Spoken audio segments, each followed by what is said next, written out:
I listened to a podcast with Dr. Tim Hewitt, who's one of the preeminent ACL researchers in the country, and has done a number of studies on ACL prevention and the mechanisms of ACL injuries. One of the things that he mentioned during the podcast was that he, if he could give, coaches or athletes one exercise to work on, it would be a single leg hop or a hop. Uh, and I enjoyed hearing that because I've said before that the single exercise that I would use would be single leg hop for distance. So generally when I'm doing my dynamic warm ups, we do repeat hops from sideline to sideline as part of our warm up. And to me, that's the exercise that I use that I can differentiate talent or skill or potential or ability more during that exercise than any other non-game activity that we play. When I spoke last year, I did a clinic in Regina, Saskatchewan, and I talked about this for a while there. And I've tried to get the tape of what I said, but I haven't been able to get the video. But I talked about, I used two players as an example, and the one who was best at the exercise wasn't the one who was jumping furthest, because there was, I think there were like two 15-year-old boys and like one 17-year-old boy, and the 17-year-old boy would hop further because he was bigger and stronger. But one of the 15-year-olds did the exercise much better. His movements were more coordinated. He was quicker off the ground. He just didn't get quite as far because he didn't have the same type of muscle strength as the other player. One would expect that to come as he got a little bit older and a little bit stronger. But then when they got on the court, in almost every drill that we did, shooting, dribbling, one-on-one, three-on-three, etc., the player who I identified as being the better player from the hopping drill was better. And he had better technique, he had better coordination in everything that he did. So it worked out well because I kind of said that before some of the skill drills, so his performance backed up what I said.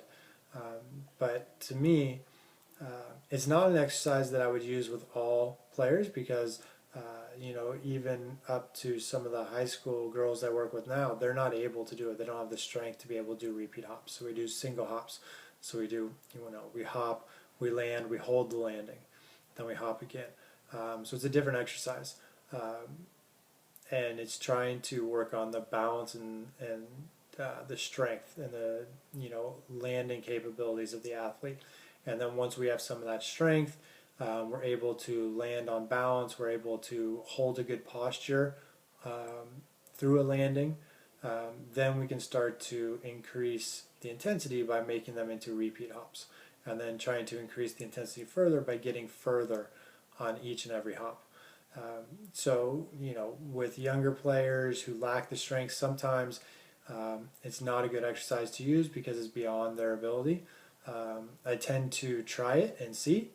I want to see where athletes are, what kind of coordination they have, their ability. As they're doing it, I'm generally listening to how loud they are on the landing, because that's going to tell me a lot about where they're landing. And if we're landing on our full foot with our heel hitting the ground, that's something we probably want to talk about and correct and get them more on the ball of their foot or their forefoot. So I can use it for different reasons. I do use it as a test to kind of see when I'm working with a group who I'm anticipating to be the best athlete. And I did it again. I did it at an elite girls basketball camp. There were 50 players who were invited to be at the camp, and I picked two just based on their ability to hop. I'd seen several of the players play, but I hadn't seen everybody in the gym play. And I picked out two players, and at the end of the weekend, it was pretty evident that two of those players were two of the three best players, in the camp. So I think it does have some predictive value in terms of players who can hop and have that coordination. They have the strength and the balance and the overall athleticism to hop really well.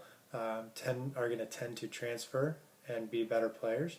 But it also has some informational value in terms of how players move, what corrections need to be made.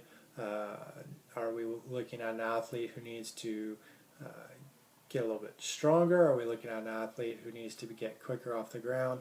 These are things that you can start to see in an exercise like this, and especially in a single leg exercise, because now you can see the differences between legs. So how many hops does it take for them to get across the court with their right leg versus their left leg? If there's a significant difference, then there's a potential issue there with the asymmetry between the legs. So it does have some evaluative capabilities as well, from performance and injury prevention, and some predictive abilities. So it is, if I only did one exercise with players, it's the one exercise that I would use, because it can give me a lot of information, and it's one that I enjoy and I can really use to identify things in players.